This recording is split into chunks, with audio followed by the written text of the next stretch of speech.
I cloned this outfit in a thrift store thinking I could use it on an avatar, but the question is how do I get this into a game-ready asset that's a little cleaned up? If I download this GLB or this STL, you're going to notice problems under the hood when you look at it. So instead I usually go to Open in Spaces, and this is where we can make a low poly version of it. When you go to this low poly tab, you can set a target phase count. I'll just crank it up to 100,000. And then after you generate it, you can download this.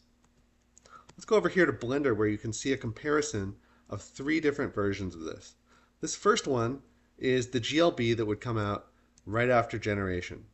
And if you look at material preview right now, you'll see that this high poly version and the low poly version both look pretty dang good. But when I go under the hood, you'll notice all sorts of mesh problems that prevent this starting GLB from being functional when I try and generate mesh data off of it. It's got all these individual components that are not necessarily conducive to merging together. So hence when you make that low poly version, you end up with a much cleaner mesh. The one thing is a lot of times there will be individual chunks that are not overlapping. They have their verts in the same place, but you need to clean them up by hitting M and merge by distance. This is actually a completed version in which I did things like use edge selection. We'll go to solid so you can see this a little better.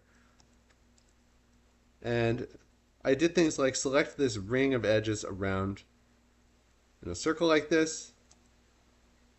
After I did this, I ripped it by using V, which will do something like that, but I'll undo that now. And once I did that, that gave me this hole that I was able to fill, because usually in a game model, I'm not actually going to have somebody necessarily need to model the thickness of the clothing. I just want something that's kind of this overall blob. There's other cleanup things that you have to do. A lot of times there's interior faces that can be really frustrating, but I eventually cleaned them up. That's why I have this little gross polygon here. After doing that, you can use something like quad remesher to get better topology, or retopoflow, or just do it by hand. This is what quad remesher spits out at the end. So now this is ready to take into Substance Painter, or stay here in Blender and bake textures out from here, and bake textures from this version or this version onto that low poly one.